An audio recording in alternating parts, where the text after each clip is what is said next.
Would you be willing to trade all the days from this day to that for one chance, just one chance, to come back here and tell our enemies that they may take our lives, but they'll never take our freedom?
To Anti-Tyranny News Radio here on UCY.tv. Thank you for joining me this evening.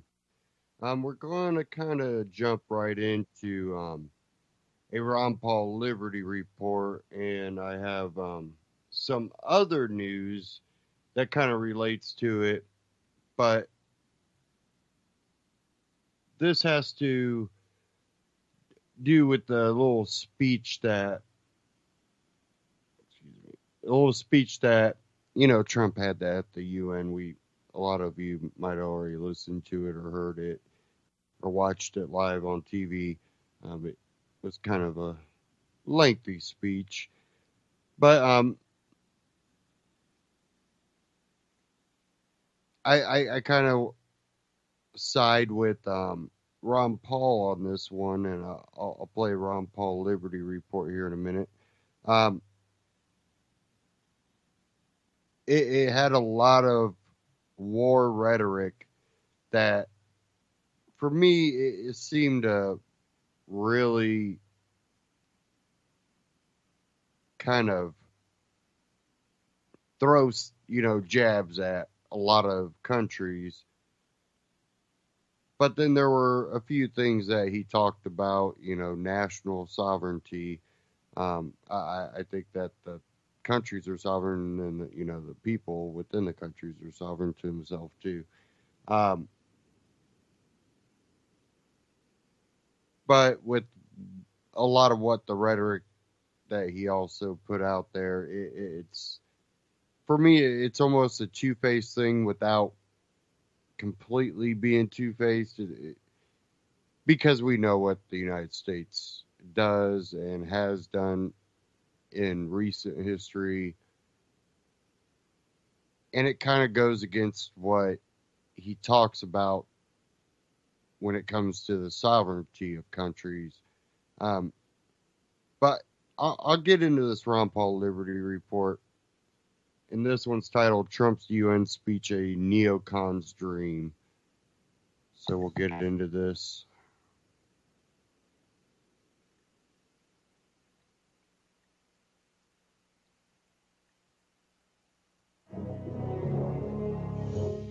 The United States has great strength and patience, but if it is forced to defend itself or its allies, we will have no choice but to totally destroy North Korea. Rocket Man is on a suicide. Hello, everybody. Thank you for tuning in to the Liberty Report. With me today is Daniel McAdams. Daniel, good to see you. Congratulations on your program this week. You did two programs. Your fans missed you. Oh, I don't know. Almost a revolution. They said you did well. You did well. Glad you're back, sir. But good to see you. I'm glad to be back also. And I think that we will talk a little bit, as our introduction indicated, a little bit about that major speech. It's too bad I wasn't around. I might like to have tweeted during that speech. I'd have been motivated, I'll tell you, with some of the things that went on. But you have to really search for something really good in it. So we won't pretend to put lipstick on you know what. No, we can't do that. But, it's to me a shame because, we in the libertarian camp, it shouldn't be too difficult to be critical of this aggressive nature of this speech and an aggressive nature of the foreign policy. I think all libertarians should be concerned about a speech like this. Good constitutional conservatives should be. Yeah. But I would think there would be more support coming from the traditional anti-war left, the progressives, but we don't hear a whole lot. We'd get some, and we get them on our program, but that doesn't seem to be in the cards yet. But there's lots to talk about in this speech, but I don't think there's much reassurance that we're going to be moving in the right direction. Fire and fury, it reminds me of shock and awe, and shock and awe was going to be, wonderful, mission accomplished, and all these wonderful things. And it turned into be a nightmare. So if Trump has his way and he feels compelled to live up to his promises, even if it doesn't make any sense, how's it going to be turned on? In a way, you could make the case for saying if he does that, if he destroys North Korea, it isn't like getting rid of a regime or something, a little bit more modest, destroys the whole country. This could end up a lot worse than the mission unaccomplished in Iraq. And that unaccomplished mission in Iraq and the Middle East, that's still ongoing, and that's been 16 years. So, but this has potential greater harm, even though if we weren't following this confrontational foreign policy and trying to provoke this goofy guy into doing something, we probably wouldn't have a problem. This always bothers me. It seems to be so artificial and so unnecessary. Yeah, and if it's just talk, if he's just trying to go up there and sound like a tough guy, it's extremely irresponsible for a world leader to talk that way. But if he's actually serious and he's talking about utterly destroying North Korea, i.e. the country, he's talking about killing 25 million people. And we know the Chinese said just a week or so ago that they will not allow an attack on North Korea unless North Korea attacks someone else first. So if they're true to their word, which they have been so far, they're not going to allow the U.S. to attack. So we're talking about orders of magnitude more than 25 million people. So what exactly does he mean by this? Well, he can't possibly mean it. I have to confess, I made a wrong assumption or a hope that I thought the speech would be much more toned down, more in the spirit of what he did at the State of the Union message, because even some of his enemies say, hey, that's at least a little bit better tone. I thought he would take advantage of this, but it seems like he thrives in this provoking. I think that if he doesn't provoke somebody, he's not satisfied. I think this is a personality quirk that he has, that he needs this for some reason, and he gets a sense of power from this if he can provoke you. If he doesn't provoke you, just think of the very first night of the first debate. Yeah. With Megyn Kelly, it was provoke, and it was so successful. That he gets all the attention. So this had a lot of that spirit in there. It's provoking.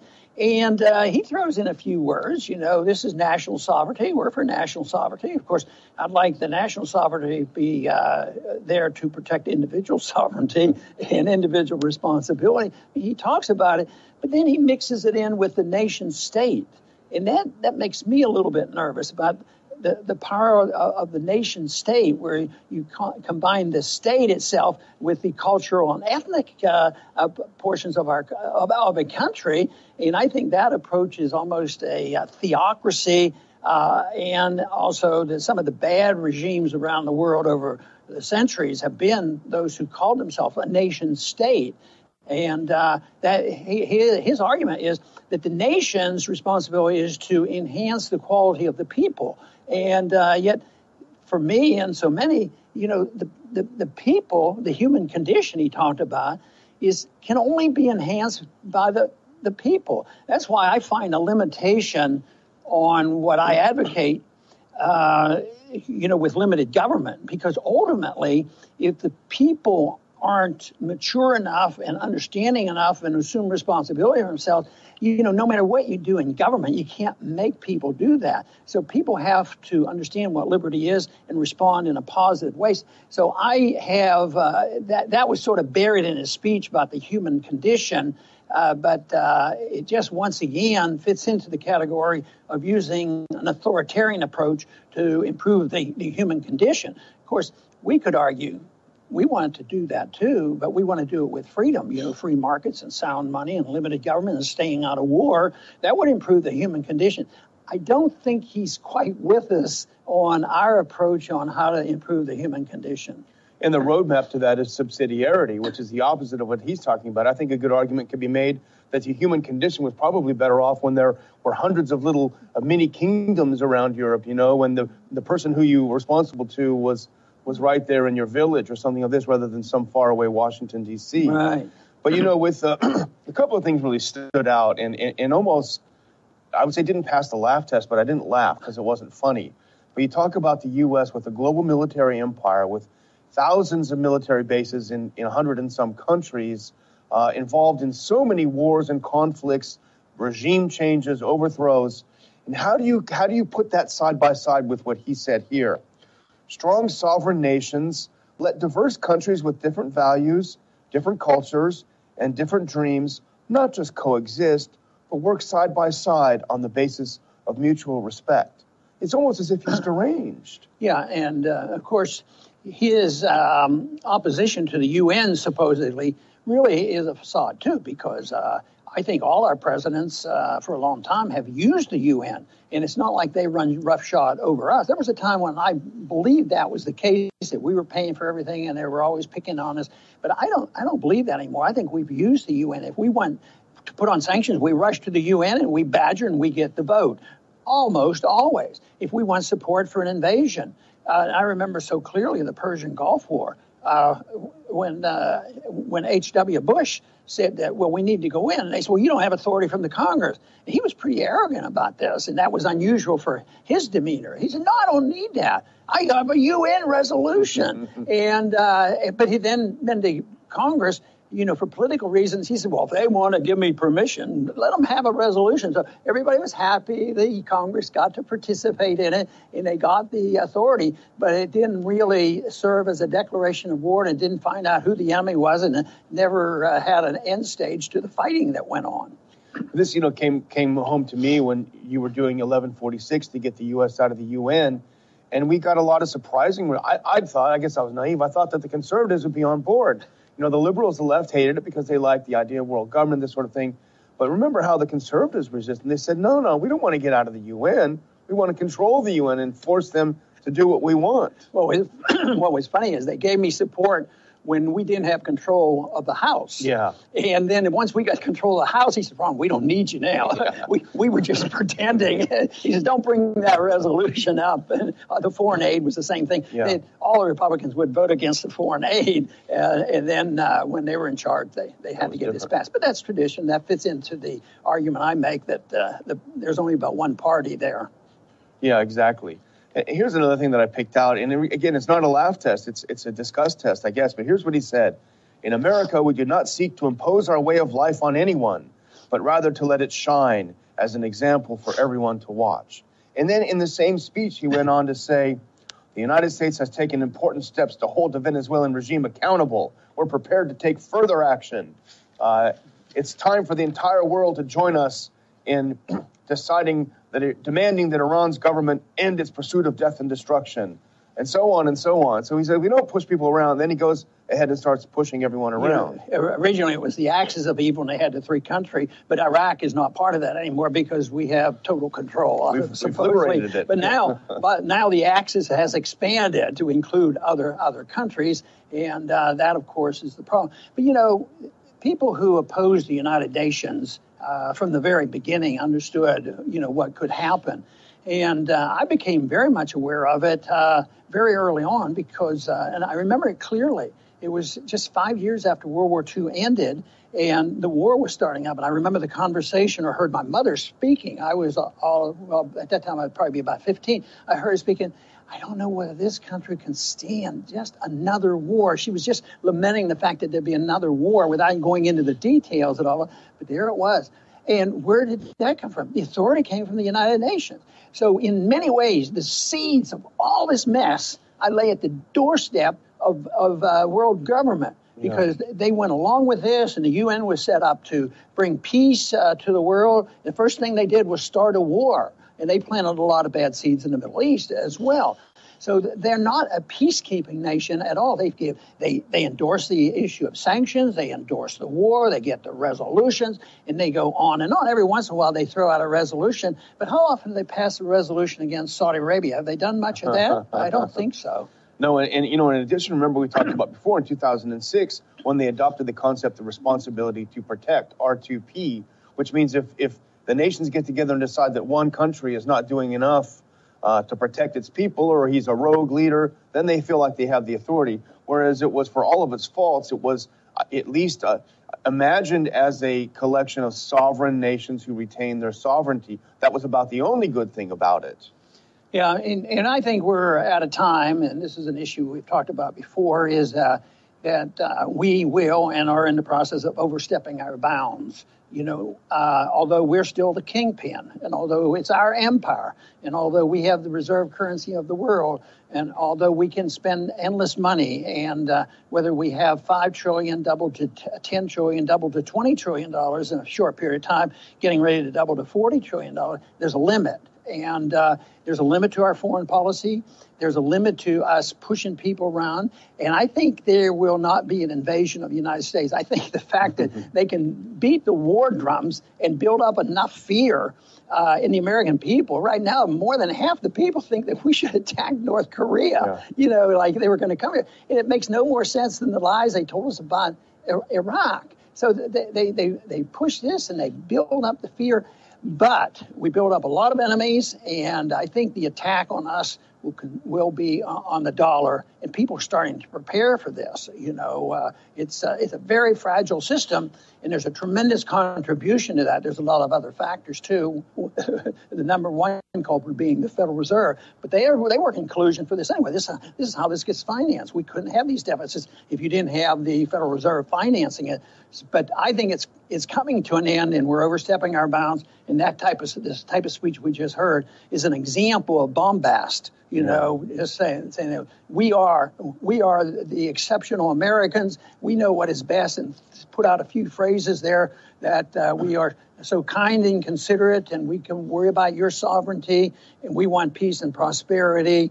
And I think that the majority of American people, when you do some polling, you find out that the people are disgusted, and they are very distrustful of our government, and rightfully so. And you say bombast, and that's right. It almost smacks of desperation too, because look, here's the United States that has essentially lost every war it's been in since World War II. It just lost Syria. Unfortunately, many thousands others lost more than just a war. They lost their lives, lost Syria, lost Afghanistan. It's lost Iraq. It's lost Libya. Here's a country that can't defeat a bunch of tribesmen in mountains in Afghanistan. It really does almost smack of desperation, rattling the guns and threatening everyone. Well, in reality, it looks more like a paper tiger. Right, and I think that people will realize that, but there'll be a lot of people who will love this speech. The neocons are loving it. John Bolton was giddy. Yeah, Alien Abrams was thrilled. Very, very excited. So how would you like to summarize this, and what do you expect good to come of it? Or is this just another burden for us to bear? Well, I think his true colors have shown. I don't think anyone that even had some small hopes, myself included, that he might come around, are feeling pretty desperate. But, like in a good movie, they always have a bonus reel of things. And so I thought I would bring out a bonus reel. And here's Nikki Haley, the greatest diplomat in the history of the universe. Here's what she tweeted after the speech. If you remember, Saudi Arabia was on the Human Rights Commission, and there was some. Here's what she said: "Human rights are too important to let some of the worst abusers sit on the Human Rights Commission, UN Human Rights Commission. And I think Saudi Arabia is involved in a war with us against the Yemenis. Yeah. You know, at the same time, the last time the Iranians, who are the monsters also, the last time they were involved in a war was in 1980. And they were fighting Iraq when we promoted that war and supported Iraq. And when we essentially, well, that was left as a stalemate. But certainly it wasn't a victory, for our side. And the bigger picture here is something we've talked about, is also important. We talk about the individual things, Korea and Ukraine and all these other areas. But the big picture to me is us determined to be involved in the big fight between the Saudi faction and the Iranian faction. And I think, and that's Sunni, Shia, and the West and the East, and the Soviets and the U.S. And I think you can line up the ducks, a bunch of countries on one side and on the other. And it's almost like, what happens if they have a fight over there and we're not there? And we almost feel like we have to help get it started, and provoke it. That to me is the sad part, but that's not going to go away. But it would be quieted down if we had a bit of a different attitude and a different approach. So I was hopeful that the tone would be different and that our president would be a little more calm about this situation, because I think that his presentation is not what we need. And some are critical of it, rightfully so. But others will love it. And I think that, yes, once again, we're being threatened. We need a strong president. We want to be safe. We don't want the North Koreans to come and invade us and take away our liberties. Well, what you ought to really worry about is our own government taking away our liberties. Just think of what happened in the early part of this century, the Patriot Act and the NDAA and all the usurpation of our civil liberties. That's where the real concern is. The invasion by a foreign power to destroy our liberty is not going to come in our lifetime. It's going to be the lack of confidence and desire to live in a free country and put the pressure on our own government to stay out of this entangling alliances, these useless wars that make no sense whatsoever, and paying for them with printing press money, which is going to undermine the prosperity of this country. So, stick with us, because we're going to continue to support peace and prosperity. It's conceivable. It's understandable. I think the American people want it. I think the people of the world want it if they aren't influenced by the propagandists who promote war and conflict.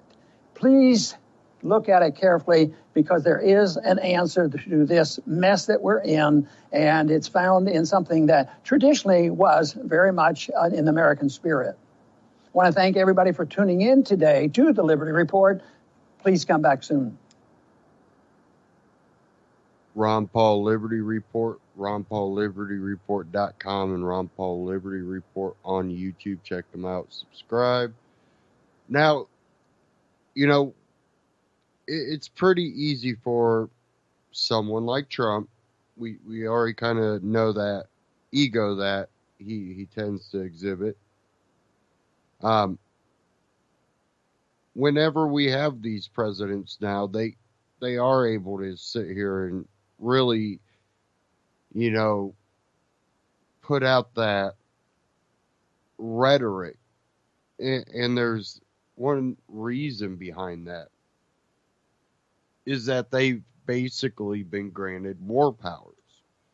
They have been able to go into Libya, Syria, Iraq,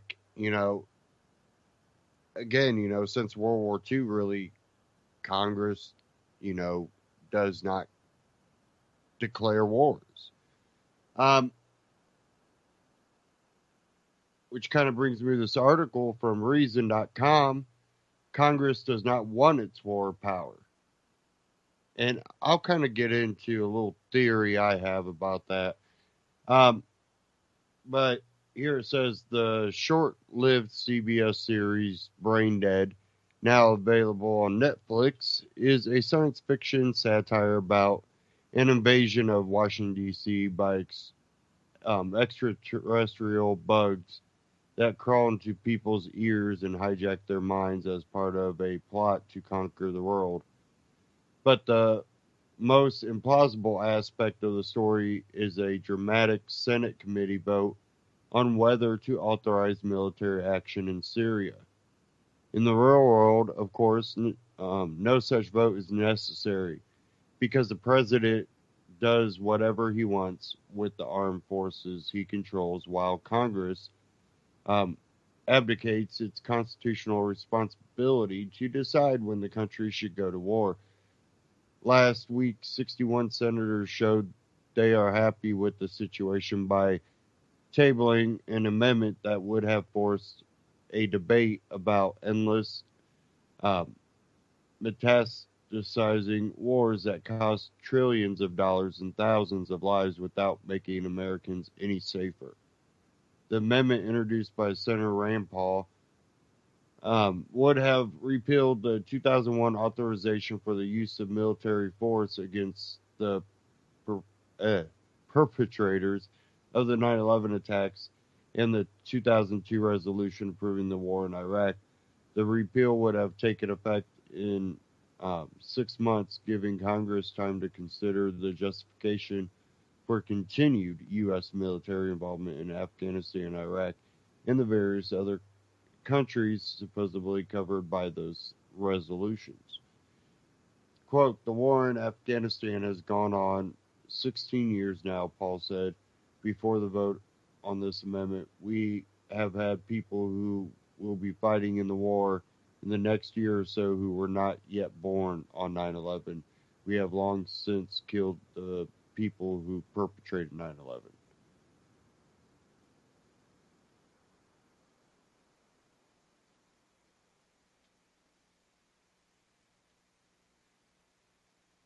Um, says here for years, Donald Trump opposed what has become America's longest war, calling it a total and complete disaster that has wasted an enormous amount of blood and treasure. After becoming president, he changed his mind, reaffirming the U.S. commitment to remain in the country where, by his own account, we don't know what we are doing. But as far as 61 senators are concerned, there is nothing to debate here. Barack Obama said in 2001, AUMF should be repealed because it was dangerously obsolete. He nevertheless claimed it authorized military action against ISIS, which did not exist. When the resolution was passed, Obama um, belatedly sought congressional permission for that war while insisting he did not need to. But as far as 61 senators are concerned, there is nothing to debate here. Paul notes that Congress never approved U.S. intervention in Libya, Syria, Yemen, Nigeria, or Somalia. As a presidential candidate, Trump criticized such ham-handed meddling in foreign civil wars. As president, not so much, but as far as 61 senators are concerned, there is nothing to debate here. And you can read the rest of the article at reason.com. And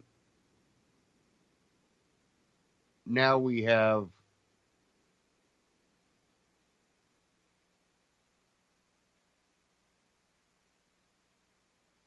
give me a second here trying to pull this up.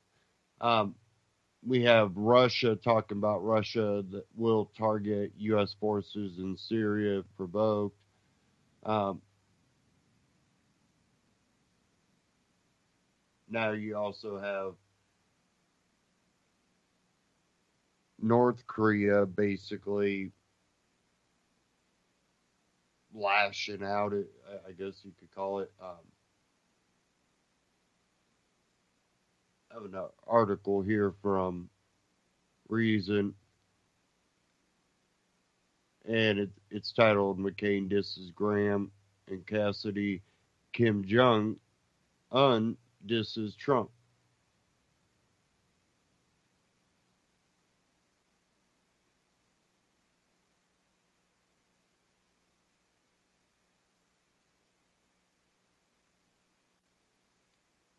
Now, if we're expecting any of this to end anytime soon, I think we're definitely not looking at the big picture, definitely when it comes to Trump. Um, the longer Trump's in office. Now, what I will say, there's a lot of things that are not a threat. For now, I don't see, um, the government to come and start seizing people's guns. I don't think that's a threat under Trump. Where if we would have had Hillary Clinton, of course, under Barack Obama, it was something that you feared. But what I've also noticed with Trump is he can be a little unhinged if the Republicans aren't doing what he wants. He'll go to the Democrats and he'll make deals. He's a deal maker. That can become dangerous. He's not showing that right now. But I think a lot of that has to deal with his base, how far he's willing to go, and kind of, well, my base might be able to hold this jab, but you start trying to pass gun laws or something like that, you probably will lose all of his base. So there's things that are not under, scrutiny in a way that threatens your right to own something or have something in that sense, and maybe firearms. But there's a lot of uncertainty, and we said this during the primaries that he is the unknown. It's Trump. You don't know what he's going to do.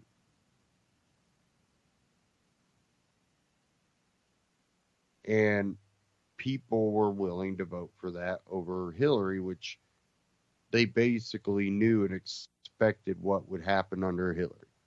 And they didn't like it. Hillary, the only reason you got a lot of votes is because you have large populations in these large liberal cities on the coastlines.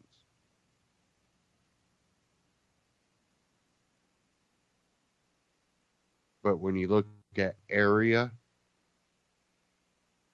you didn't have support. That's where Trump got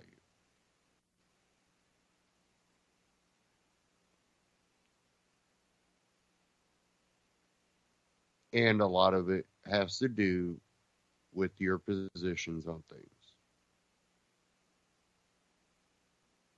We had 8 years of that type of radical agenda. And you walk around with a chip on your shoulder all the time and want to push that type of radical agenda, that scares people. Where Obama, he was still somehow able to make people feel a little bit more at ease at the beginning. You don't. That's where the difference was. That's why you couldn't get the flyover nation here. You couldn't win that. Because these are the people that hunt, fish.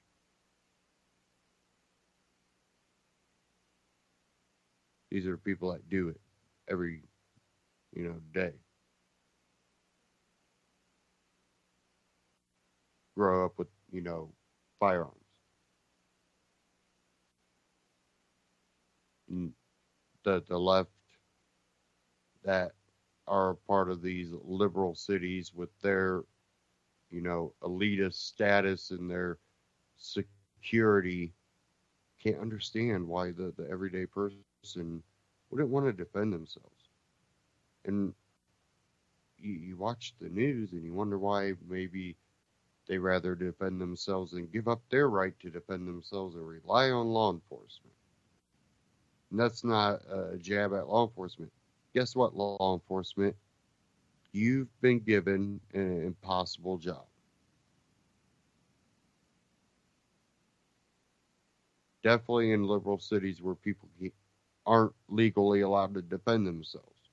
You've been given an impossible job. Generations, decades,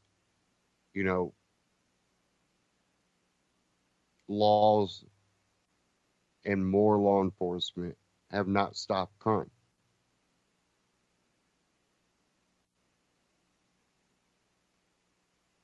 And people are safer when they're able to defend themselves. And crime goes down when a population defends itself. Doesn't go away, it goes down. The idea that you can eradicate hate or crime, that's a fantasy. That's that utopia. A lot of people think libertarians think that way. You get rid of government, all crime will go away. No, who said that? That's not what libertarians believe.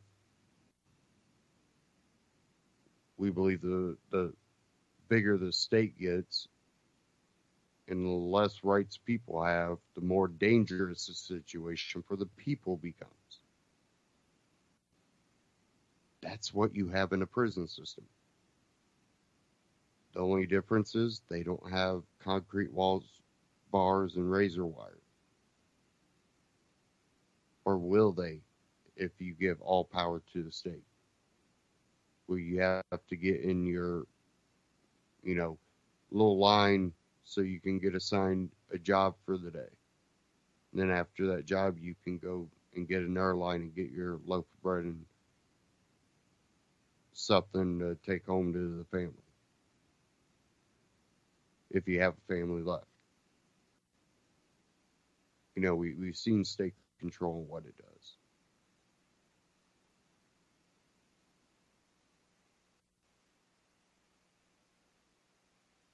Okay. Give me a second here.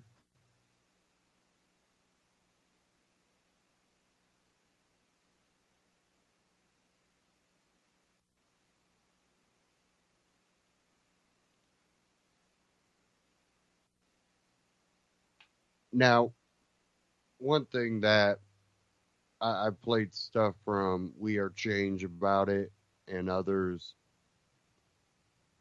I got one here from Stefan Molyneux, and it's about online advertising. And for alternative media, conservatives, libertarians, it's been a lot of people have been getting targeted on YouTube, on Google ads, and marked as not suited for advertisers. And I really think it does advertisers injustice, because a lot of these people have a lot of traffic and they're not,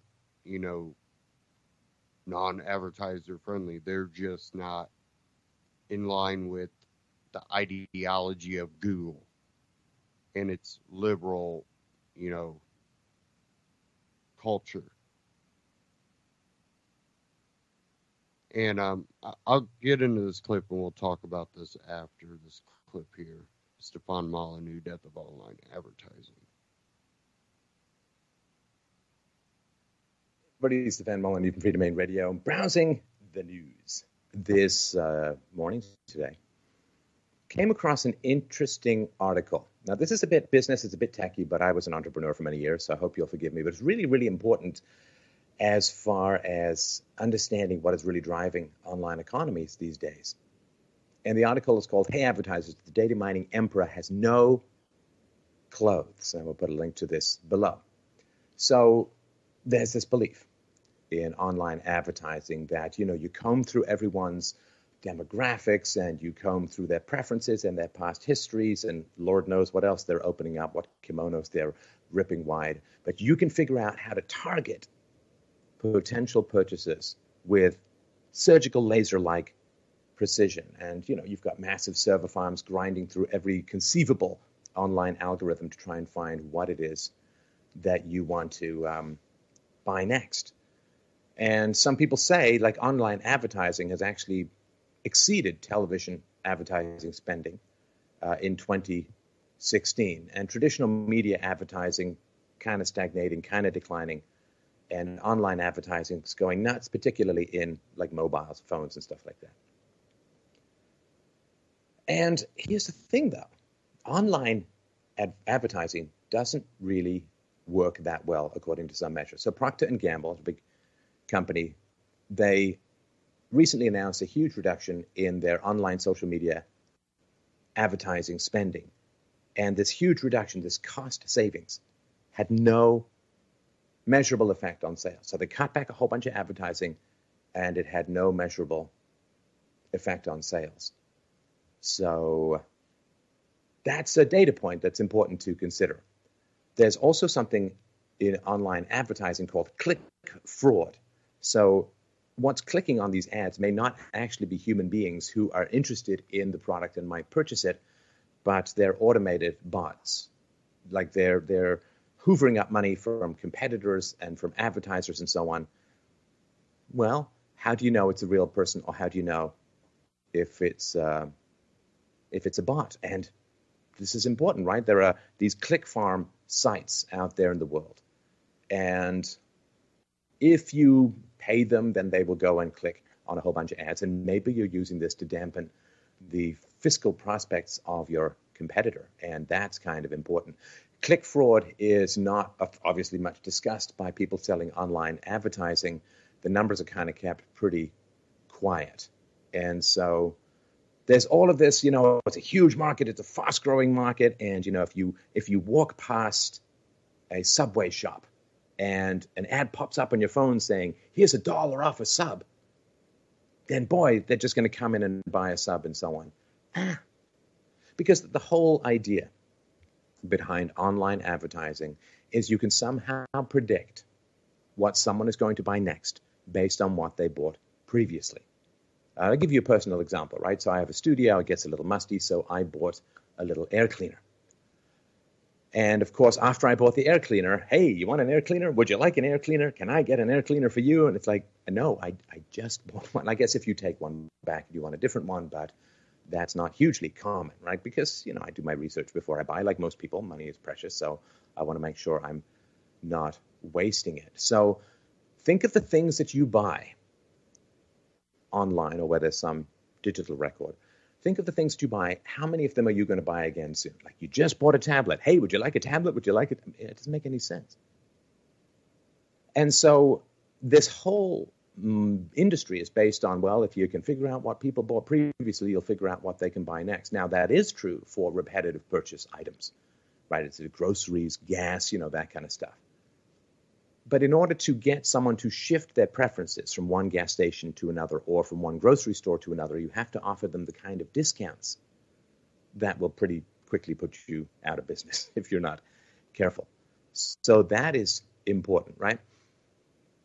If you just bought a plane ticket to Buenos Aires, are you likely to buy another one soon? Hey, if I got a plane ticket to you understand? It's like trying to drive at high speed, only looking in the rear view. It doesn't really help. Is there all of this data mining? Does it actually help advertisers target you when you're about to buy something? I mean, even if we assume that you haven't installed ad blocking software, which of course is not mentioned a lot by people who are trying to sell this kind of advertising, just think of your own behavior. I invite business people to think of this, just think of your own behavior. There's a couple of things. First of all, if there are going to be enough ads to help cover the costs of some website and so on, then it's like, you load up a shotgun with a bunch of postage stamps, and you just burst them straight at the screen.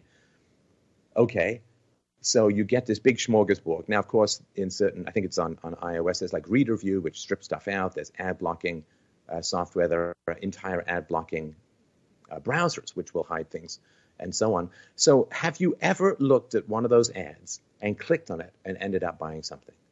People are nervous as well because there are phishing scams, there are fraud sites, not everything goes through vetting. And I mean, Equifax just put out a communication that had people clicking on a phishing scam or something like that. I mean, so there's some little blur. Now, either they're innocuous, in which case you just don't even see them, or they're blaring, in which case they're annoying. You know, you got your volume turned up because you were listening to In Excess, say, and then boom, someone's trying to sell you something in your eardrum, and it's like, now I'm just annoyed. Now I'm just frustrated.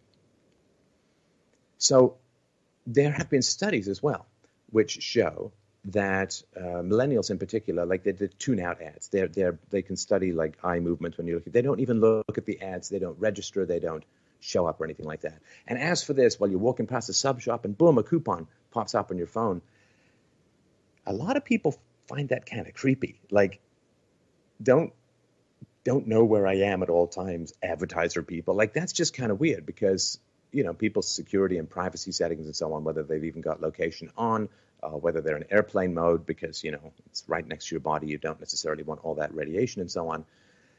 It is kind of creepy when an ad pops up and says, oh, I see you're at such and such a location. Would you like a coupon? It's like, ugh, get out of my life. Get out of my life.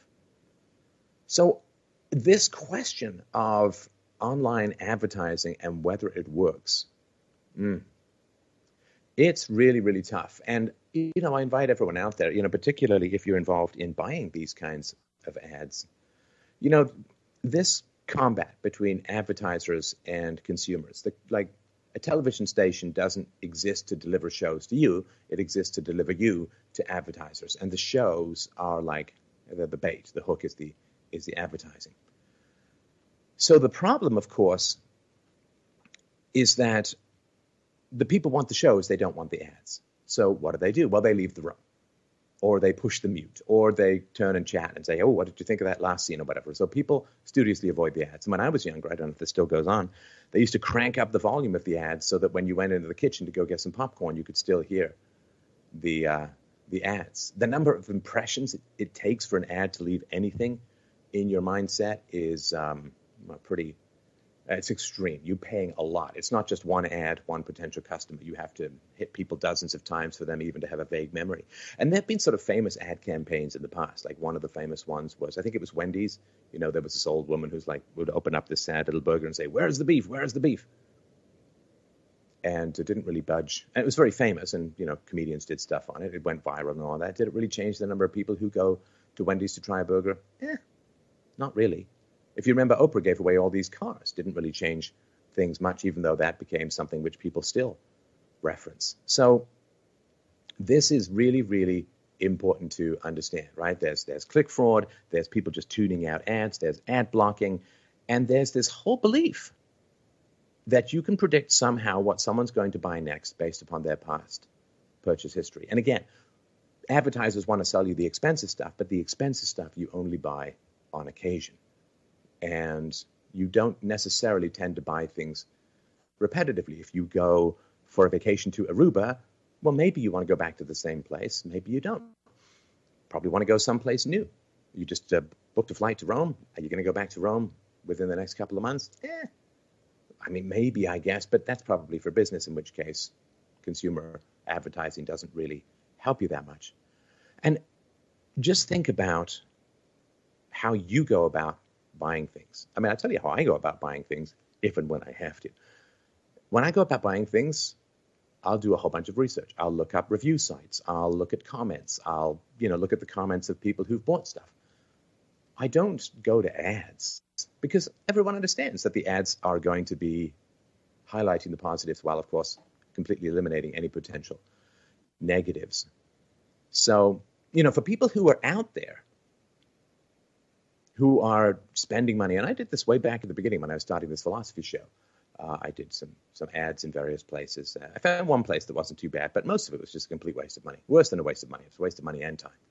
And it delayed the start of investing in what I needed to invest in for this show. So All of this, it's just one of these foundational beliefs that people don't often put to an empirical test. People are spending more time online, but they're spending less time looking at ads. And even if they are looking at ads, who knows whether or not past purchases predict future purchases, which is kind of the basis of the whole system. So if you're in business and you want to start making some real coin or saving some real coin, have a look at your online advertising. Poll your employees, see how they go about purchasing things. Just don't assume that it's going to work just because there are a lot of people online. Look at the data. Try and figure out if it's to work or not. And I think the data points that there are some significant questions as to even the basic economic validity of something like online advertising. There are other better ways to get a hold of customers. Like, what you can do, of course, is you can get involved in a big cause, and not something cheesy where your logo is front and center, because that looks kind of manipulative. If you just get involved in a big cause, trust me, people are going to find you if they care about what you're doing and they appreciate it. Be a little tough to find, and then you look much more honorable. That's a way of positively associating your brand with people's perceptions, and it's a way of really getting a message across that is very positive. So, yeah. Just have a look at your own behaviors, ask people around you, figure out whether it's worth spending one dime on it, because you may be spending a whole lot of money to make some server farm in Ukraine rich. Stefan Molyneux on YouTube. Check him out. Subscribe. Now, I think that advertising is going to change how it's you see it, because there is a lot of money being invested in this, and like Procter and Gamble seen that when they stopped investing all this money, it really didn't affect the sales. I think a lot of it's going to start going to people, the people that have an influence. And this is a certain way that you've already kind of seen it happening, where, people that have big followings on YouTube or Twitter or Instagram, people that are popular, they basically get free stuff just to post it online, so their followers go, oh, I want one of those. And we've already kind of seen that transaction. I think we just haven't seen them completely pull out of things like, Google Ads or YouTube and the monetization from that. He talked about click fraud and stuff.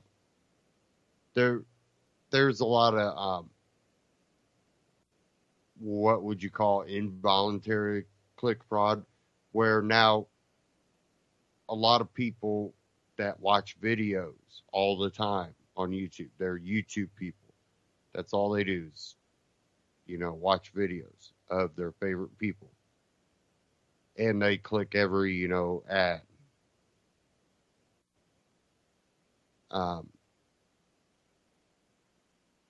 What was the other one? Trolling their favorite websites and clicking ad services. I've even experienced that with just some of my affiliates, where I've seen lots of clicks on the affiliate link. Well, those are affiliate links. I don't get money because you clicked on it. A lot of what I have, I don't have any click type ones that I get money. I've removed anything like that.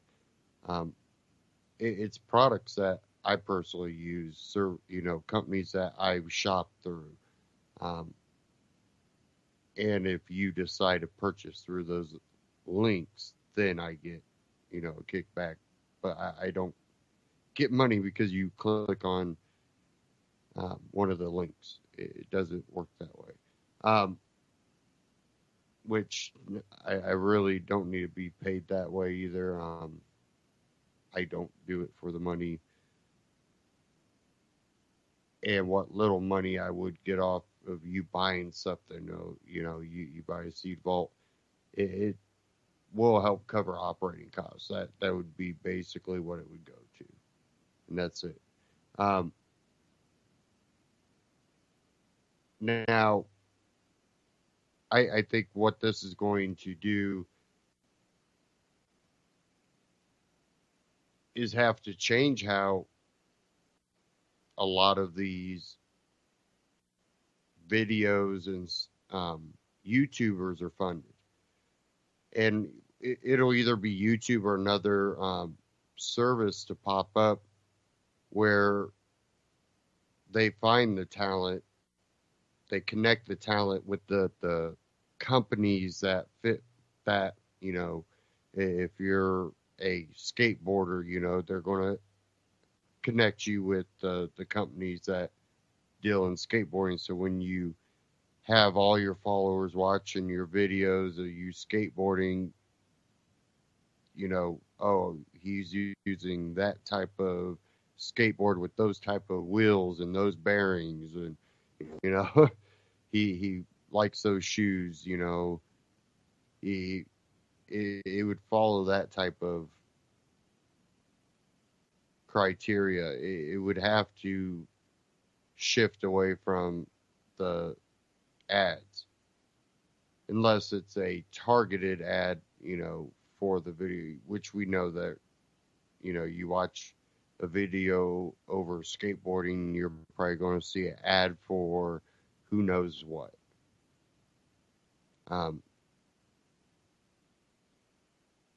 They're going to have to change how they do things. Websites.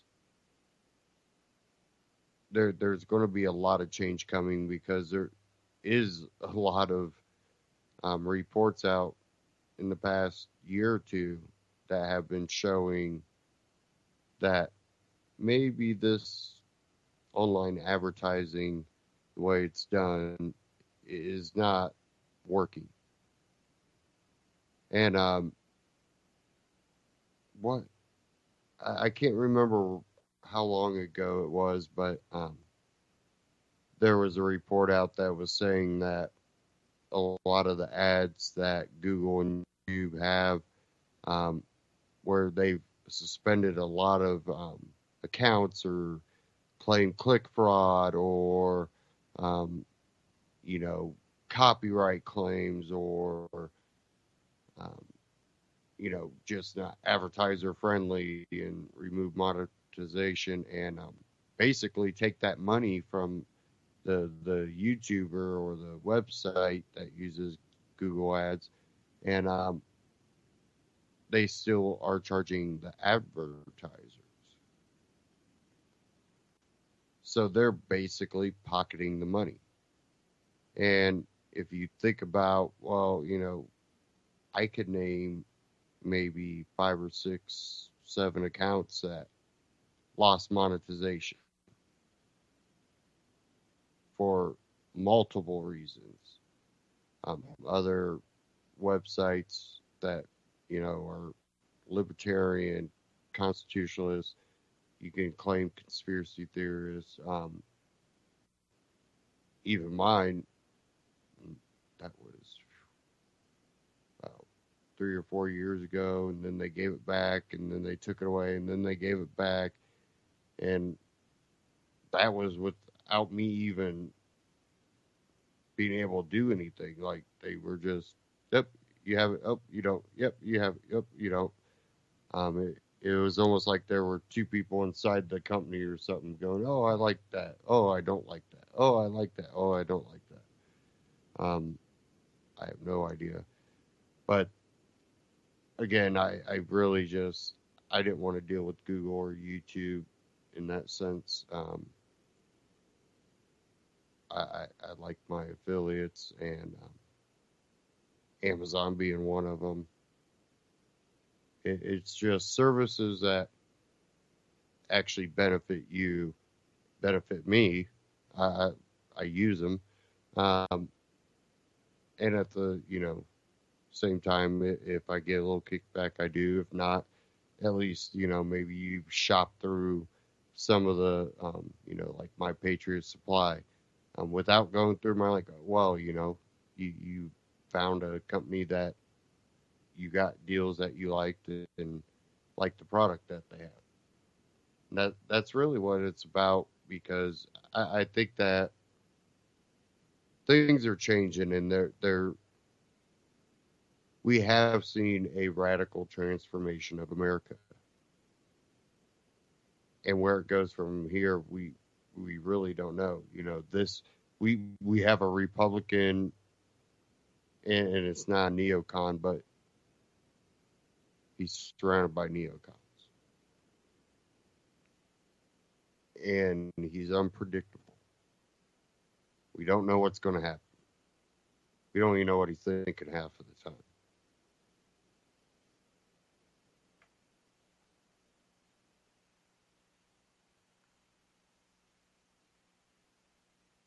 Okay, give me a second here.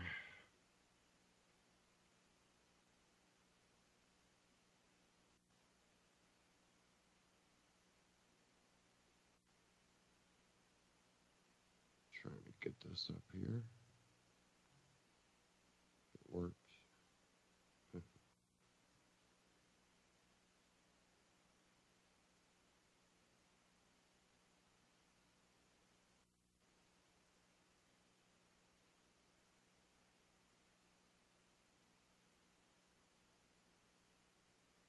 I don't know if it's gonna go.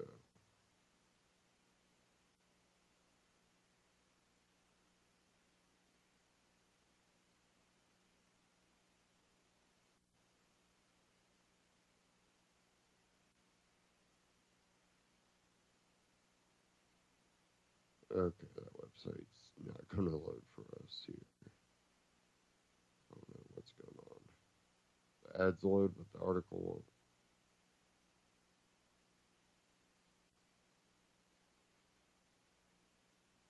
Okay, I guess we'll just move along here.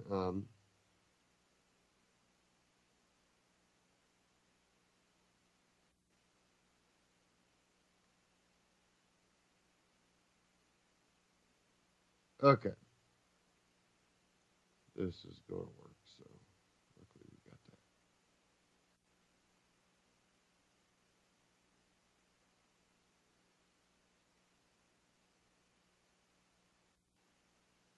Now, I have another one here from Stefan Molyneux. Hi, everybody. Stefan Molyneux from... Oh, he just went ahead and took off without me.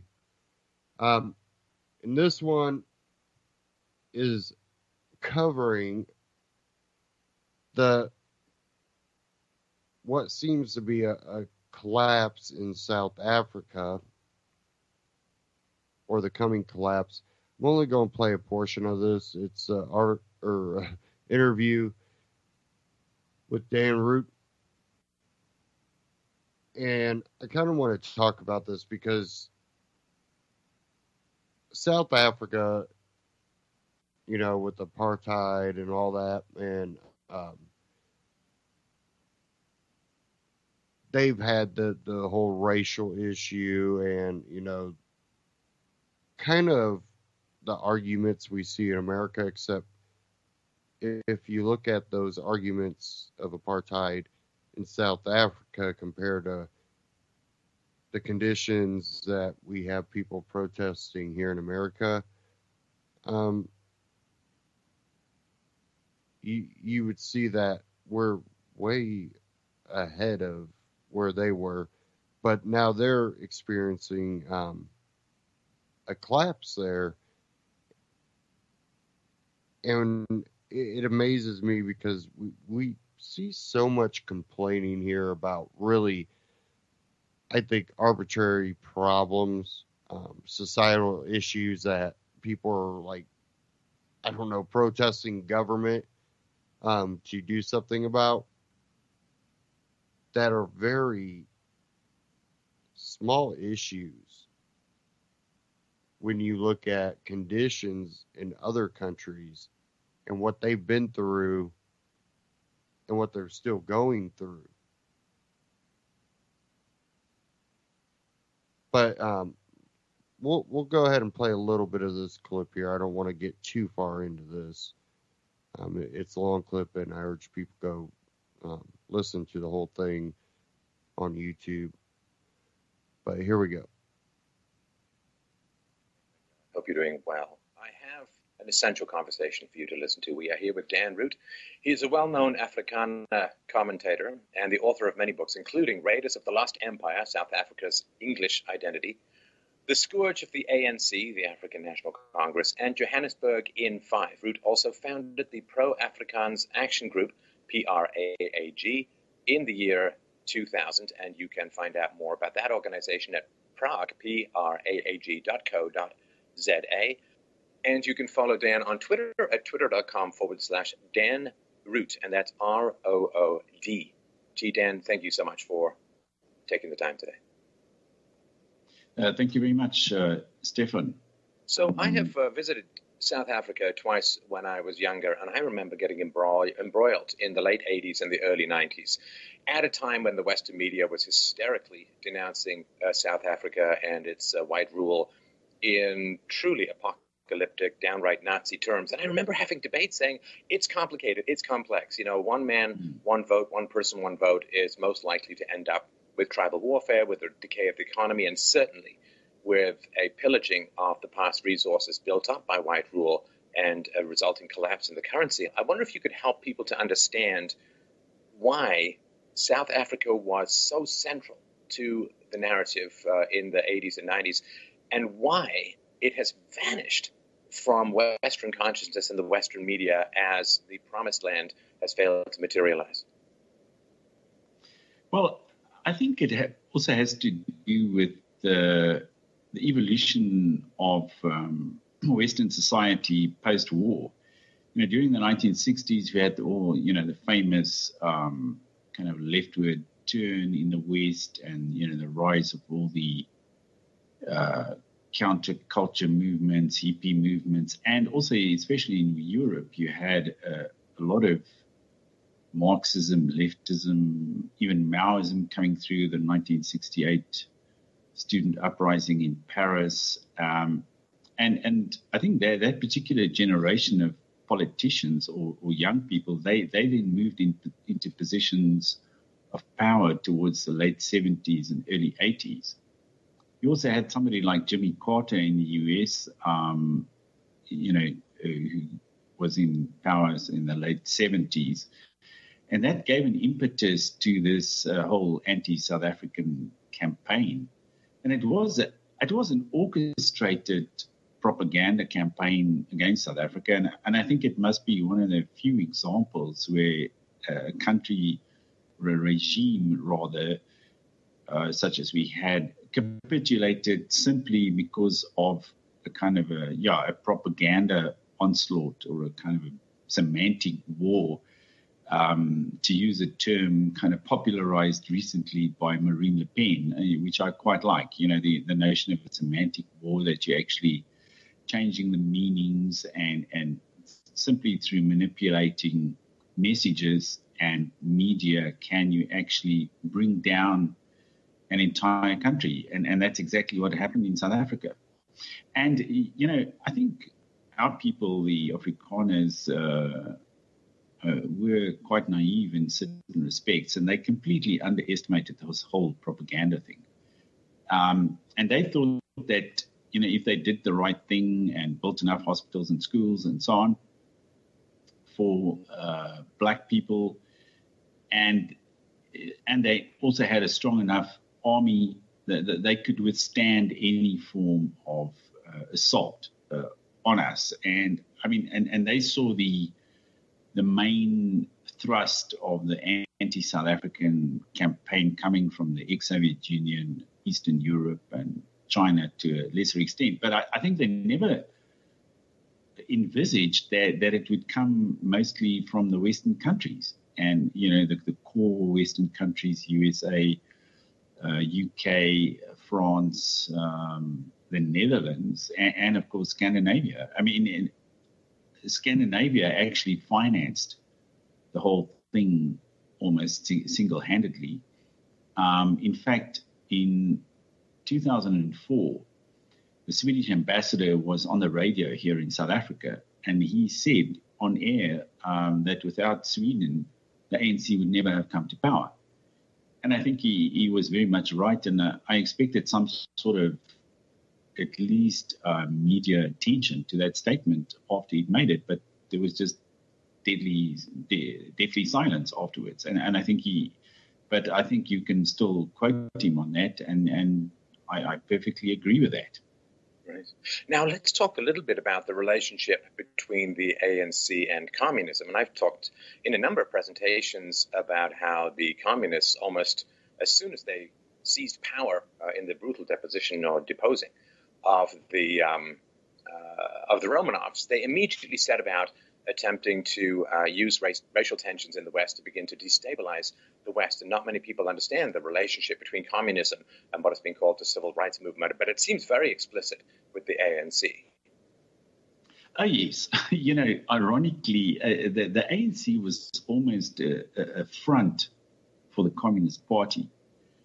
And in fact, there was a famous kind of gathering around about 1968 in Tanzania. As far as I know, it was a kind of game reserve there called Mahoro, and the Tanzanian government under Julius Nyerere had put it at the disposal of the ANC to have their conference because they hadn't actually met in years. And the entire movement was, in fact, moribund. I mean, in the 1964 famous or infamous Rivonia trial when Mandela and Goldberg and all these people were jailed.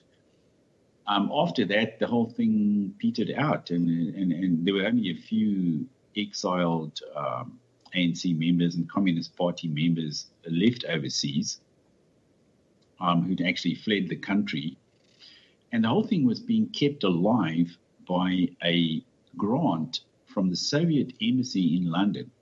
The Soviet embassy was giving them £30,000 a year to keep the entire thing going. And I mean, you probably, and anybody would realize that, I mean, you can't overthrow a kind of a medium-sized power like South Africa was at the time with £30,000 per annum. I mean, you wouldn't get very far at all. I mean, that hardly paid for, I mean, the salaries of the main figures in the movement. But in 1968, they had that meeting in Mahoro, and apparently some members of the ANC were actually ready to throw in the towel. And one of the members of the Communist Party was actually saying that, I mean, we're talking about a war against South Africa and overthrowing the regime and revolution and so on, but it's all just a big fantasy. And up to now, we haven't shown any proof of that, or we haven't really struck any blow against South Africa at all. But then, old Joe Slovo, who was the stalwart of the South African Communist Party, actually foreign born. He was born in Lithuania, only came to South Africa at the age of 10 or 11, and then got involved in kind of trade unions in Johannesburg and in the Communist Party.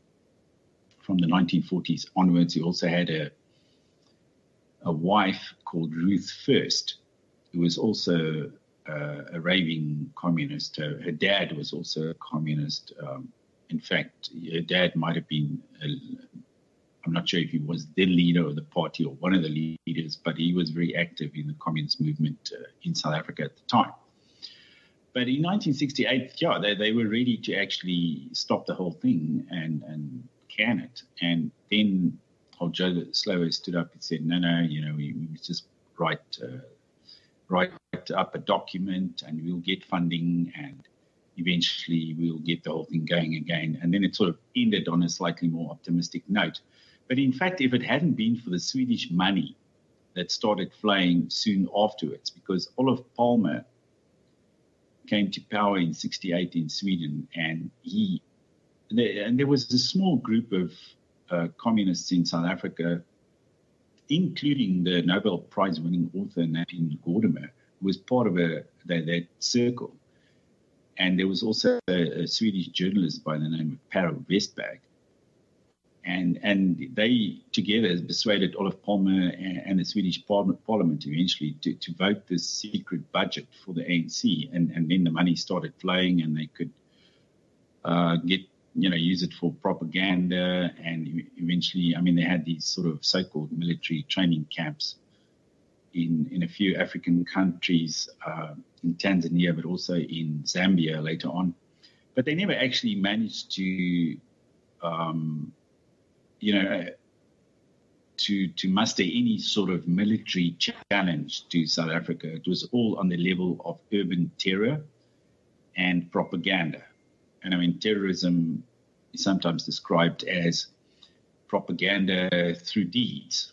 And, when you place a bomb in a supermarket or something, it causes a lot of publicity, and, it has a great effect on the population.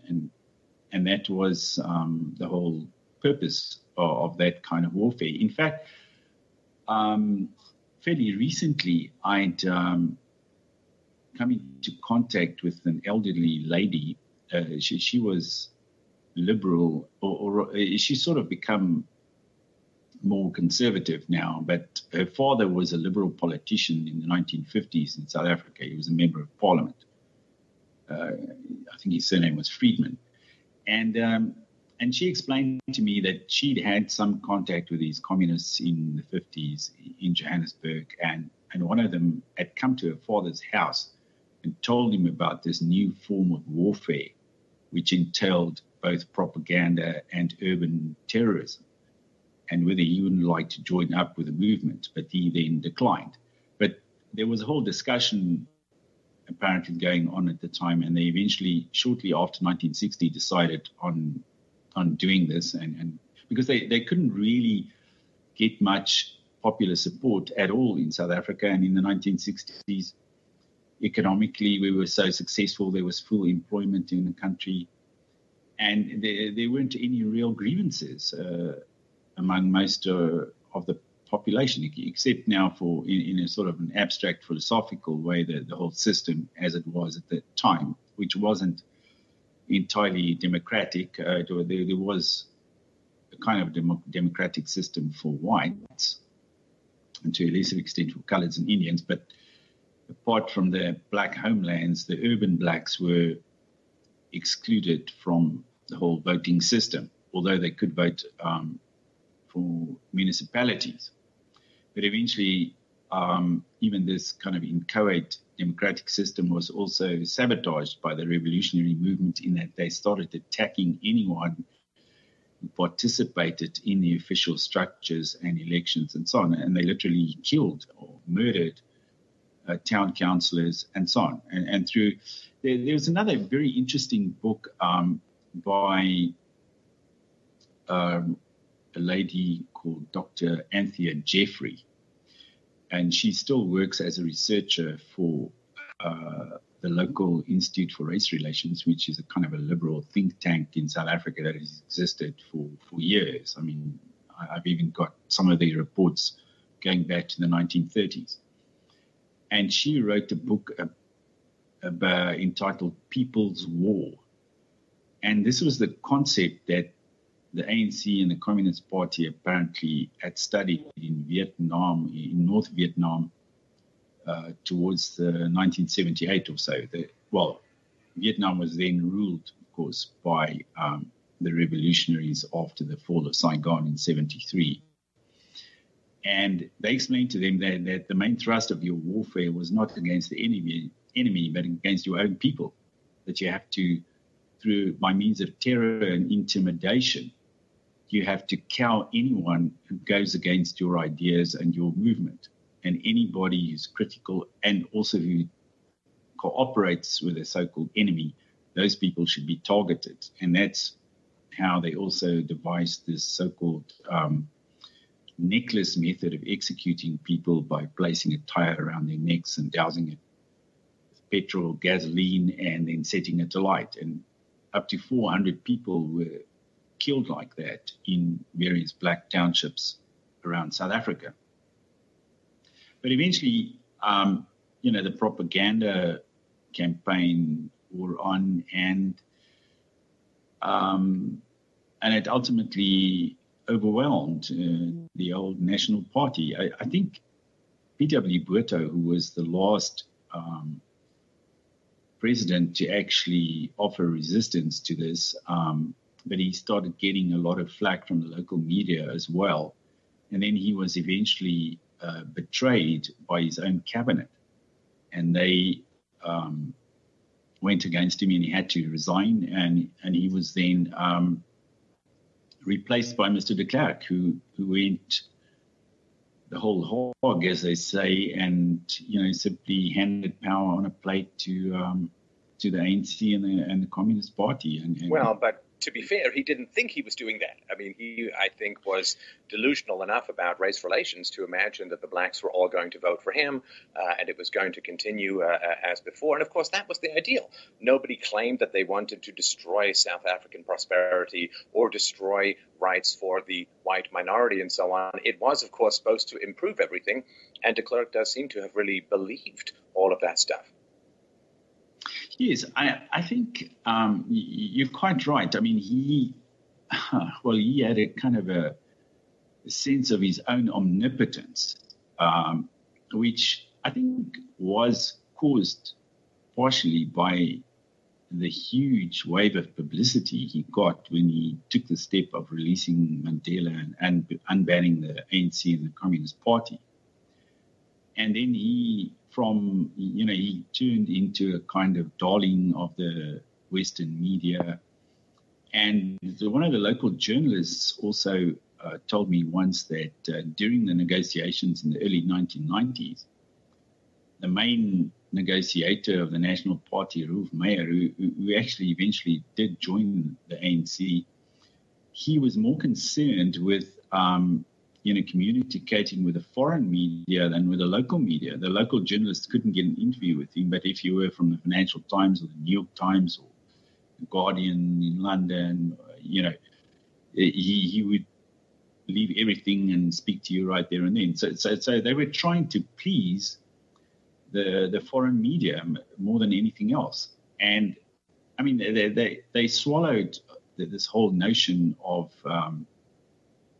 the integrated multicultural society that was being bandied about at the time, and that had already shown, all sorts of cracks and fissures in the USA. And I think the other thing that has often occurred to me is that we didn't have television until about 1976.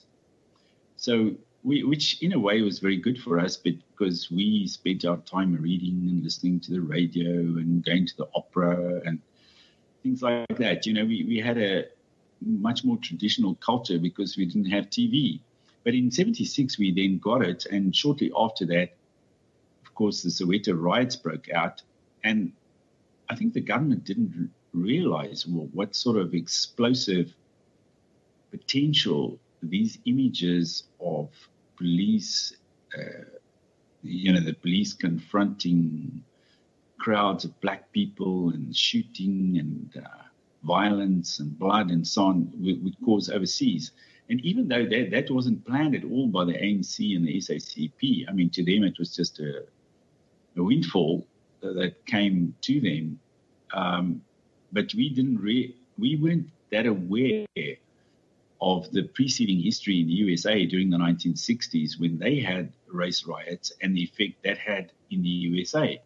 So I think they should have been a lot more prepared for that kind of thing and kind of anticipated it. But when it happened, they were quite unprepared. And that's also why there was, an unfortunate loss of life also during the riots, which was then used to point fingers at the government and just how fascist and Nazi-like and so on they were. And of course, there was that famous picture of Hector Peterson, which, was sent all over the world. But apparently the same photographer had taken pictures the the very same day or the next day of a white policeman, as far as I recall, who was himself massacred. He was slaughtered on the spot.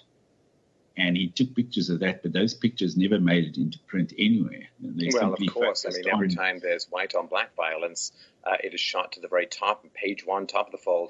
But black and white violence must be ruthlessly suppressed, even though the statistics are far greater in the West. And black and ironically, Hector Peterson, in that famous photo, he was shot by a black policeman, almost by accident, because he'd wandered into the line of fire between some rioters and these policemen.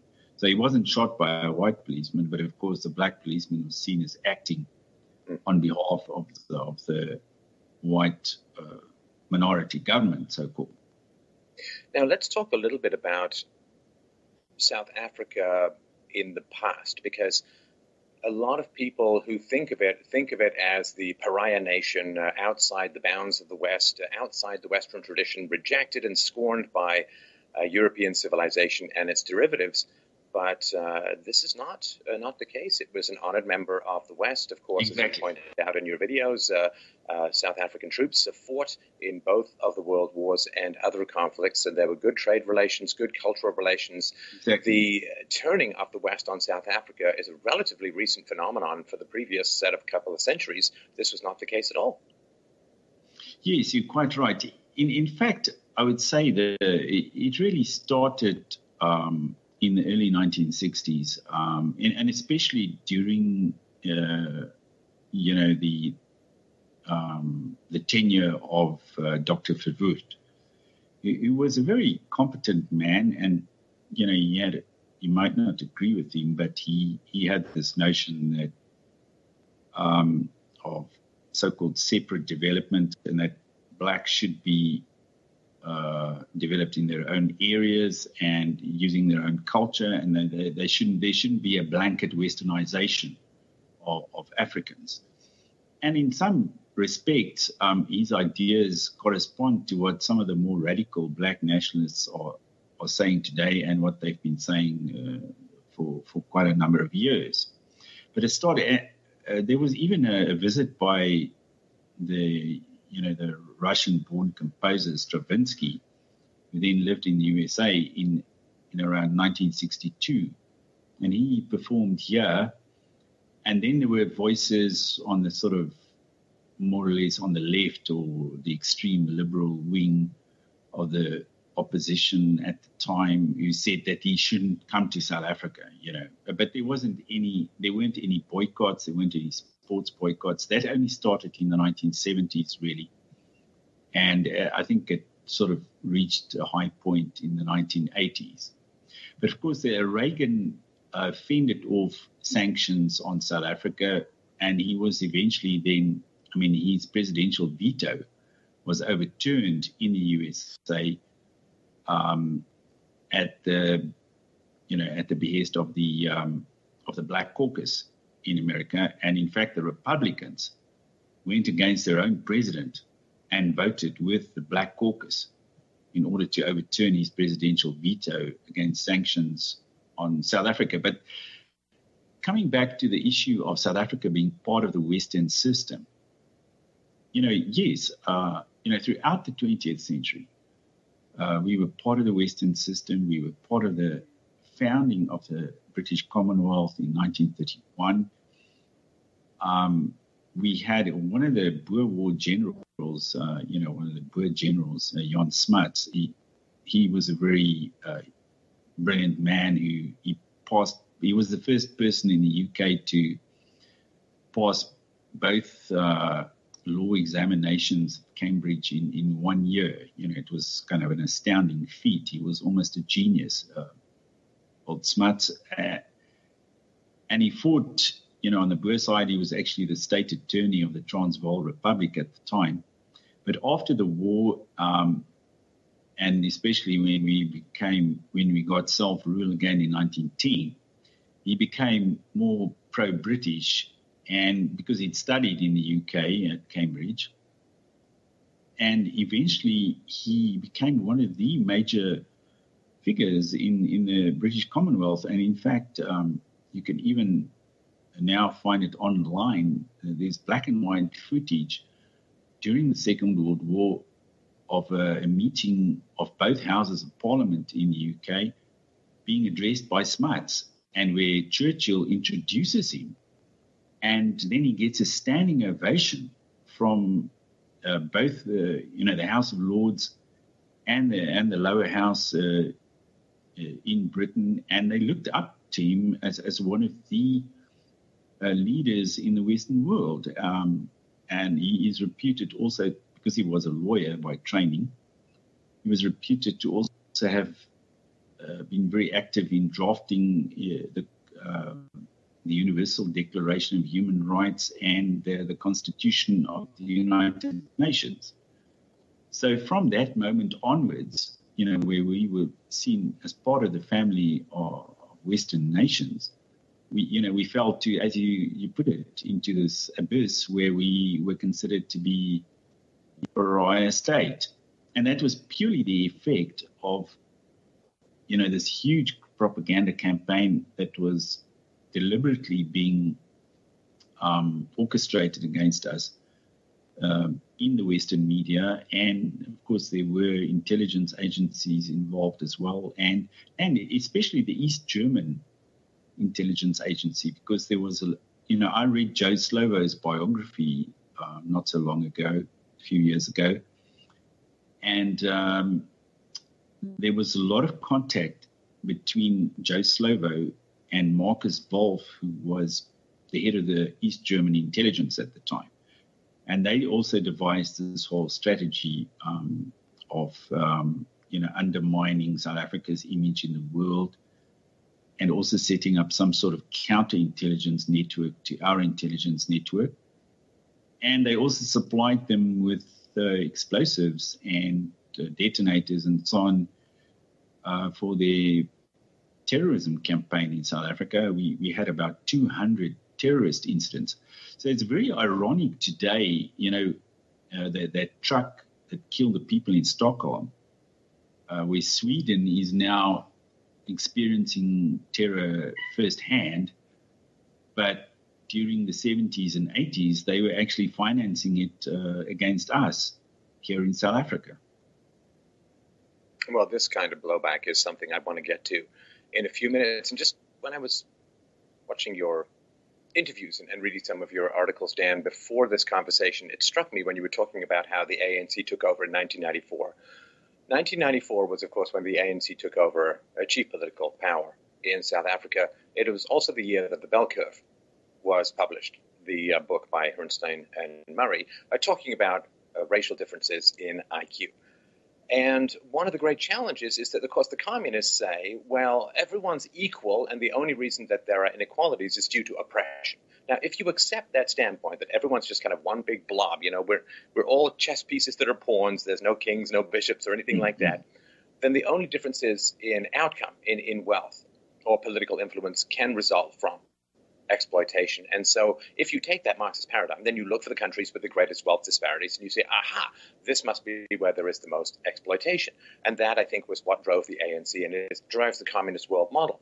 The other explanation, which is actually founded in IQ science, in genetic research, in brain size measurements, and so on, is to say, well, there are discrepancies in IQ within groups, like within whites, within blacks, and between groups as well. Doesn't allow you to judge any individual, but when you zoom out enough, you can look at the big picture. And one of the explanations is to say, well, in sub-Saharan Africa, blacks have an average IQ of 70, which means that if you give them equal votes to whites who have an average IQ of 100, you are going to end up with a much shorter time preference, much more corruption, many more problems in your society. And the blacks, of course, had been running, to some degree, South Africa for tens of thousands of years before the whites came along, hadn't achieved a whole lot. The whites come along, and their standard of living increases. For the blacks, the number of blacks increases because of better farming methods. They have better access to modern medicine. Infant mortality goes down, which is, I think, why you were talking about there were few problems in the 50s and 60s. And, of course, when I was there, I remember talking to people saying one of the big problems is that blacks are desperate to get into South Africa from other black-run countries. So these two explanations of human disparities, one being the bell curve and the other being communism, I think came to a head in 1994. And I think people's unwillingness to admit that Ernst and Murray made a very good case, a solid case that was later verified by the American Psychological Association and has been verified endlessly ever since. People seem to want to reject that science and reject that basic reality and return back to this Platonic dream of human egalitarianism that, when implemented, so often results in tyranny and dysfunction. In fact, always, I think. Yes, well, you've touched on quite a controversial topic there, but it's a very interesting one. I went to a university here in Johannesburg called the University of the Witwatersrand, which is also sort of like some sort of Marxist re-education camp when I was there. It was just amazing. In fact, in the first year, our set text in political science was The State in Capitalist Society, which was written by one Ralph Miliband, who was a friend of Joe Slovo's. And in fact, his two sons, Ed and David, later became very prominent figures in British politics, on the Labour Party side. But in fact, I'd never heard of this notion that there were differences in IQ between blacks and whites. And it was only when I read the first review of the bell curve in the Wall Street Journal, and I was really intrigued by this. And then one weekend, I got the flu and I couldn't sleep. And as it happened, I bought the last hardcover copy of the bell curve at the bookshop at the shopping center near where I lived. And I read the thing through in one sitting, all 1,000 pages of it or whatever. And it was absolutely fascinating. And yes, and it did give me some insight into the role of intelligence and IQ in life, and even among even among Europeans. It stands to reason that there's only a small percentage of really gifted people in society who turn into rocket scientists or inventors and brilliant engineers and so on. And in South Africa, of course, there's constant talk of the inequality and persistent inequality in South Africa, even though whites are now being deliberately excluded from the job market and being deliberately impoverished. If you're a white person today without some sort after university degree, only with high school diploma, then you won't find a job. You'll have to then become an entrepreneur, or you'll have to work in a small business, perhaps run by other white people or have relatives or so on. And a lot of those people fall through the cracks and they end up in slums and so-called squatter camps. But the notion, that blacks could, without the shackles of segregation and apartheid and so on, within a few years, they would turn into academic stars, and you would have a narrowing of the so-called achievement gap that you also have in the USA between blacks and whites. That was very persistent here in liberal thinking. Okay, I'm going to stop it right there. Now, you hear this, and I do believe that there is a lot of racial issues within the book that they're speaking of. I have not read it from cover to cover because I did find disparities in this. And I'll get to the point of this clip that I want to point to issues that are relevant, and it's relevant because it's happening here in a whole different way, but it's the same propaganda, the same narrative, the same push in politics and in the social environment here in America. But I want to touch on where I see disparities in the book, and it comes down to, the whites with the higher IQ. I know plenty of white people with very low IQ, and it's not because they don't have access to education. It's not. they live in a culture. And I've always related this to a lot of these studies come from what they would call civilized areas. Well, civilized areas would be the city. Well, we do see a very segregated approach to city life, but inner city, no matter what race, tends to produce eventually, and not always, because you do have immigrants that come in that the first couple generations will hold on to a lot of their culture from home, which would usually be a lot of times more conservative. Um, a lot of Hispanic people that are devout Catholics that have came here.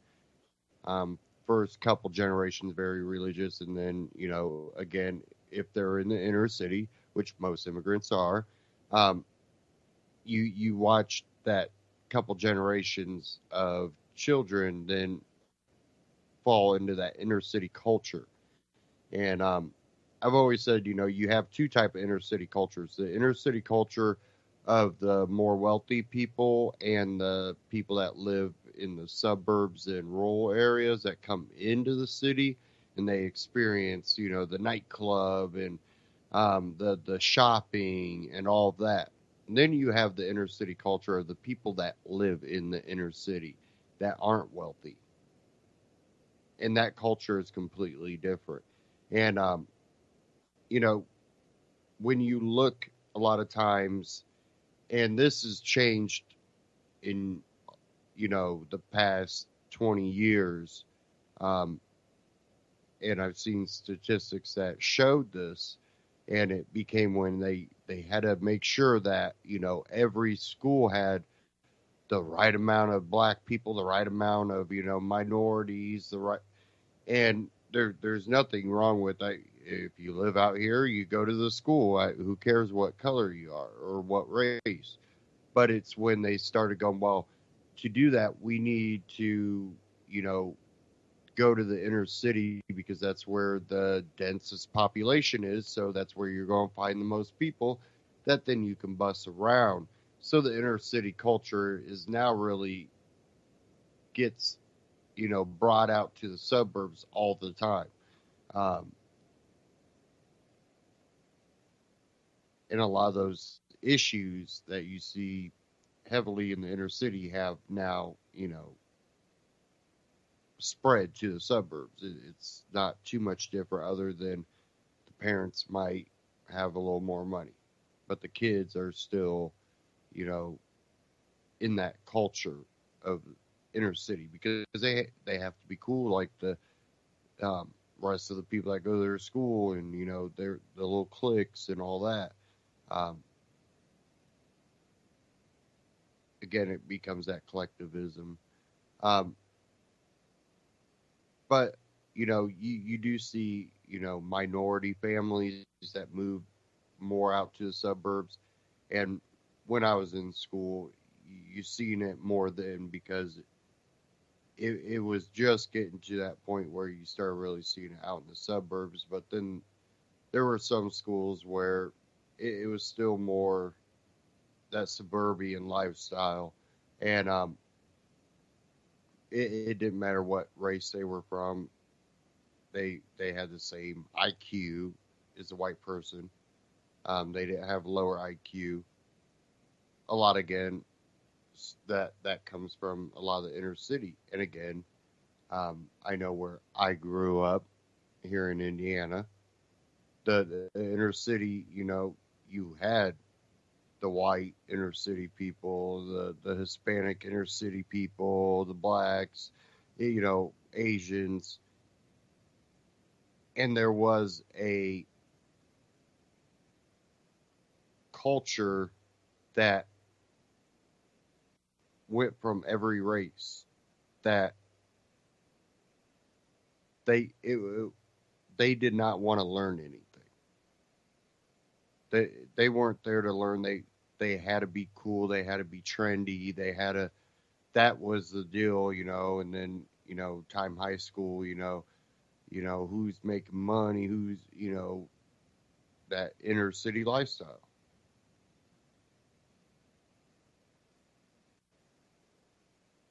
So I see a lot of problems with that book. And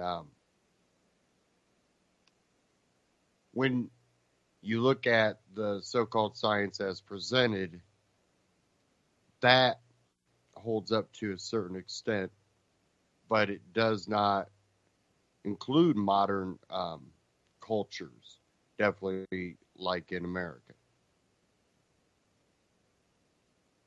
And really looking at how inner city culture, no matter what culture or race, that inner city lifestyle. And it's because a lot of poor people in the inner city, they're trapped. They don't have a crap load of options. A lot of it comes down to a brainwashing into like this cognitive dissonance of reality, and really understanding, look, everything you need to get out of that situation and bringing yourself up out, you can get a lot of that knowledge at school. I think, honestly, our schools are too slow. We teach things way too slowly. But that's me. So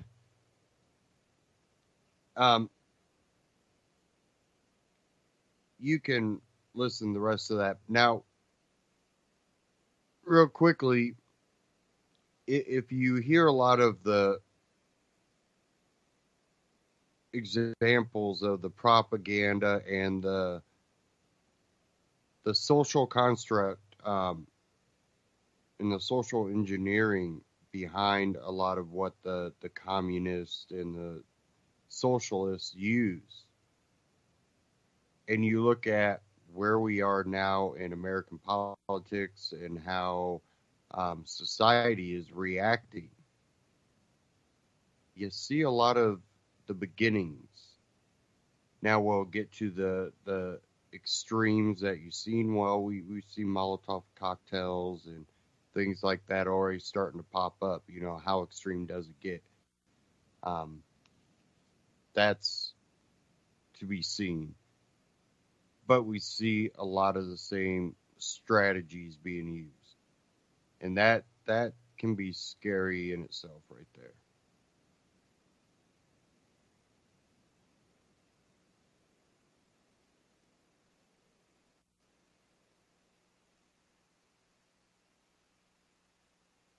Okay, we are getting towards the end of the broadcast. And I want to play this real short clip from We Are Change and cover this real quick because we'll have just enough time to do that. So let's hurry up and get into this little short clip here.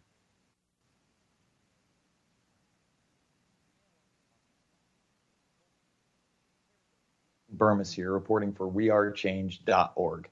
And today I wanted to talk to you about this whole North Korean missile non-crisis that the media and government alike are shoving down our throats. Now North Korea's reckless pursuit of nuclear weapons and ballistic missiles threatens the entire world with unthinkable loss of human life. Breaking tonight, brand new threats from North Korea as they warn the U.S. of the, quote, greatest pain and suffering. So we're out of time now in North Korea. We will have no choice but to totally destroy North Korea. Rocket Man is on a suicide mission for himself and for his regime.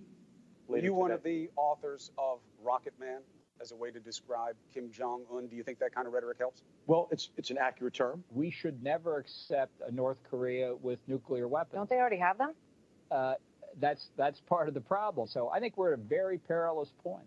Now, this narrative is extremely dangerous because if something were to happen in this country and it had any ties to North Korea, or perhaps had no ties at all, they would probably be the first target at this point, at least if it was a weapon of sophistication.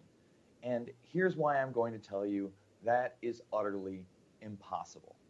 In 1983, Reagan put into motion a program rarely talked about these days called Star Wars. It ran until 1993, and guess what, folks? It used directed energy weapons as well as ground systems and space-based weapons to knock out ballistic missiles. Now, we would be totally foolish and amiss to think that this program was scrapped or unsuccessful. In fact, it looks as though it was highly successful. Just this week, Lockheed Martin has shown Athena its directed energy weapon, aka laser weapon, and it easily shot down 4 drone targets. Now, is this technology publicly available to knock out ballistic missiles yet? Perhaps not. The fact of the matter is we have no idea what kind of technology the military has, as most of its cutting-edge technology is still classified.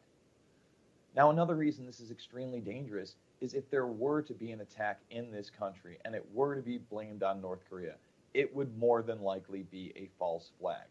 And unfortunately, although many of his supporters will not admit it, Trump has been guided by the banksters and the military personnel that do want to bring about war in this country. And it's extremely dangerous. Remember all of his talk about non-interventionist policy?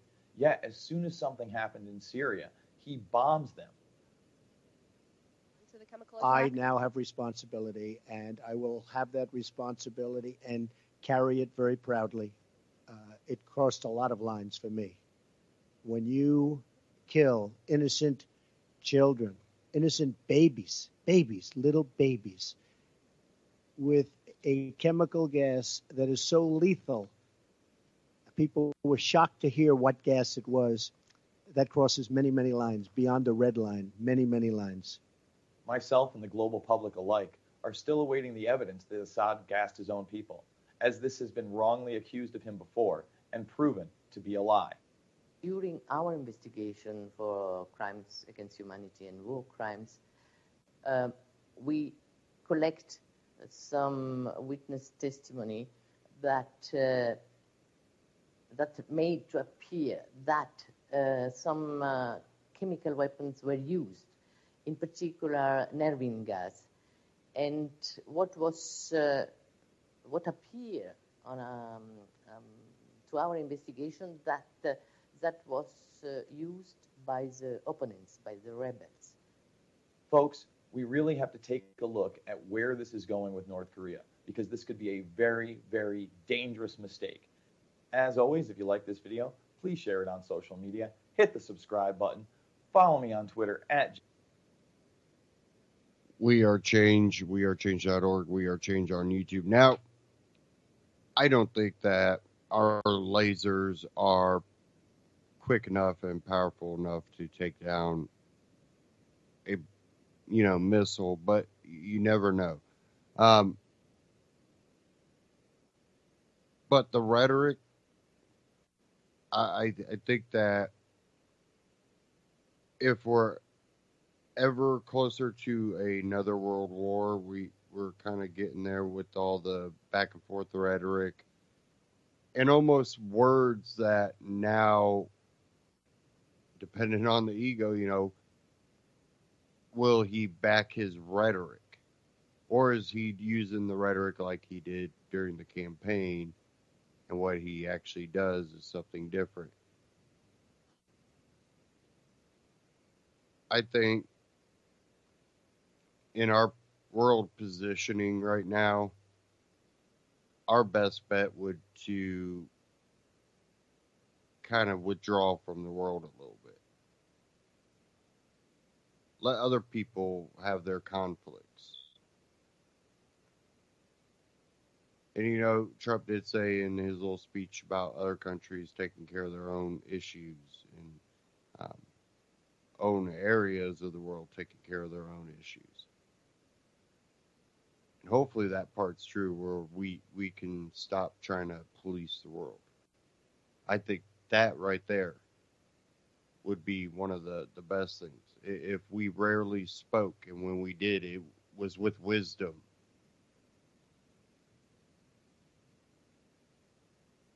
Because I think that's what a lot of the world respected about us before. That we rarely spoke. When we did, there was a little wisdom behind it. And if we had to act, we were kind of swift with it.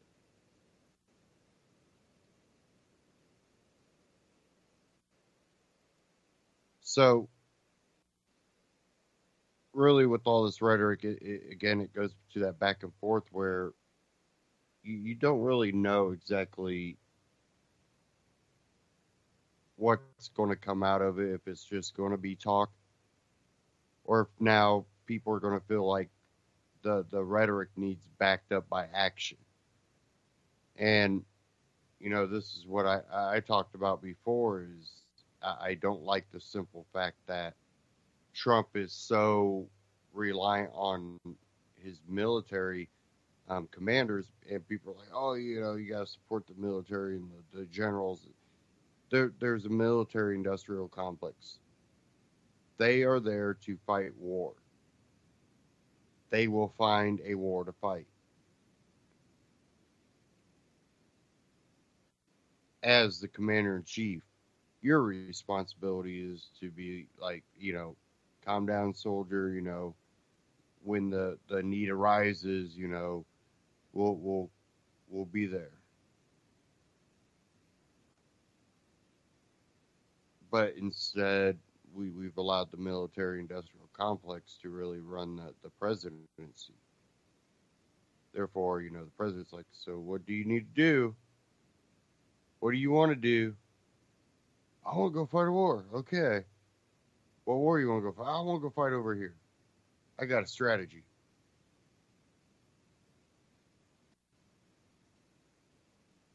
And we know Trump basically kind of gave the reins to the military to do what they feel they should or want to do.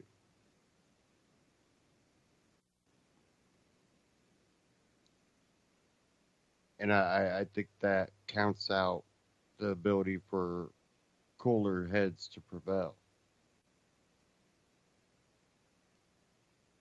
Because we know China would not back North Korea if they launched first or did something first.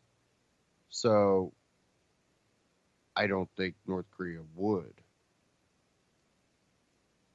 Provoking people is a way, you know, launching missiles in the middle of a sea. That didn't work. Let's launch them over a landmass and see if that provokes someone. Many people might also claim that they're testing the waters. How can they get away with it? But sometimes you have to wait for something actually to happen to justify.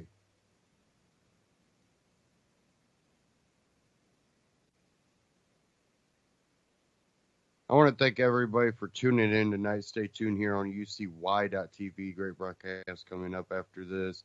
Don't forget to go to UCY.tv. Scroll down the bottom, click the Amazon button. Shop Amazon through UCY.tv. Get the same great price, the same great shipping rate. And UCY gets a little kickback to help cover operating costs. And they also have a support tab if you would like to donate to UCY.tv. And don't forget, My Patriot Supply, great seed vaults and food preparedness for emergency situations. If you were down during the hurricanes, you know, this is stuff that you might want around. Check them out. Go to antityrannynews.com/mypatriot. It'll take you straight to My Patriot Supply. And again, same great price, same great shipping rate. Thank you all for tuning in.